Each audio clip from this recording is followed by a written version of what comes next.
The town of Wellesley's Department of Public Works is using technology relatively new to New England for snow removal. How does the Department of Public Works take rock salt and turn it into salt brine to combat snow and ice on town roads? Many people know how to brine a turkey. Highway Division Foreman Kevin Collins brines the roads. Rock salt in its regular form of a solid doesn't do anything to snow. What it needs to do, it needs to break down into a brine or a liquid solution. And how you do that is you pre-apply it or you put it out during a snowstorm. If you don't do it responsibly enough ahead of the storm, you're going to have an issue where you're going to have ice bonding to the roadway. The liquid buys time and saves money. It's done in-house. Our own staff makes it. We were fortunate enough to get our own equipment back in 2016 when we put in for the shed. So what we can accomplish right now is we're making regular salt brine, which is this material right here, and we're making this for about 8 cents a gallon. And that's the cost of the salt and the guys doing it.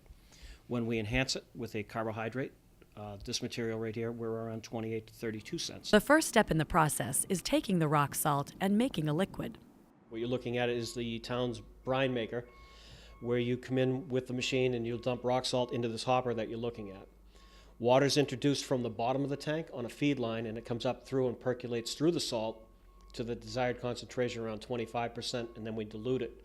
It will go into these secondary tank container, which is on the front of this system. It's on the front side. And what we're looking for is a 23.3% solution of salt brine, which is just enough where it won't fall out of solution and it won't freeze. After we've tested it, we'll pump it off into the tank behind me, which is a 5,000 gallon tank. This is where I said we can have 1 or 2 employees come in here and in the course of about 2 hours fill this 5,000 gallon tank up with the desired concentration of brine. Then it heads to the brew house. This is part of the brine manufacturing process where we do the blending of the brine. You can see right here on the side of the building where it comes in, we have the brine, the carbohydrates, and then over here we have the chlorides, which we bring in from time to time. And we'll blend it through these 2 pickup pumps, and then eventually over here to what we call the Reynolds mixer. It's all by Raven control, and each one of these controls will count down and give you a blend of different type of materials that we would use. It's either a super blend of 80, 15, and 5% breakdowns or 90-10 breakdowns, and this is all relative on the pavement temperatures. So we'll pump these 3 products off, blend it through the pumps, and then out to the storage tanks where it's standing by, and then it goes directly into the trucks. With only 38 trucks to plow more than 110 miles of road in Wellesley, pre-treating the main streets with brine gives the DPW a better chance to get ahead of the snow and ice. This one right here is the controller, so both switches are on, it's armed, and depending on how you, which lane you want to spray, you have the availability to spray directly behind you, left lane and right lane, just all at the tip of your fingers. That's right off the back of the truck.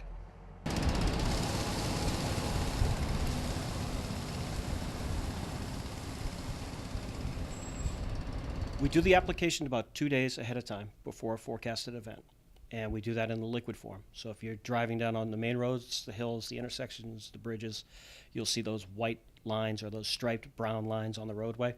That's the liquid that we've done the applications on. And in comparison on doing it that way as to the old school way, how many times you've been out when there's been a forecast and Mass Highway's been out and they'll put straight salt out, it will be in the gutter line of the roadway and it's ineffective right there. It's a house-made blend that's good for roads and the environment. Wellesley is one of the few towns in the Metro West area that are actually blending 3 products. We can do a combination of straight brine, we can do an enhanced carbohydrate brine, and also we could add a chloride. And we're trying to get away from the chlorides just for the simple fact, environmental reasons and drinking water. And we've had a lot of success in that. And we've used different products from molasses to sugar beets, and now we're trying a different product that's a combination of soy, corn oil, and sugar beets. And it's got a little bit better smell and a little stickier, so it actually works. The biggest plow complaint? The chunks of snow left at the end of driveways. Kevin Collins suggests that, if possible, residents wait until plows make a final pass about 4 hours after the storm is over, before putting away their shovels. Public Works crews use a procedure they affectionately call shake and bake. After the rock salt is applied, a liquid spreader goes along behind to bake it right in. Shake. And bake.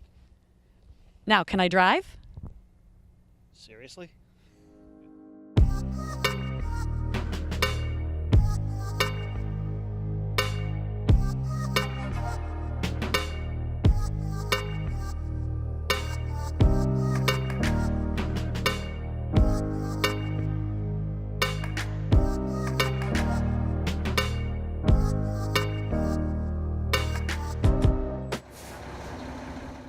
maybe I'll wait until next winter to join the plow crew.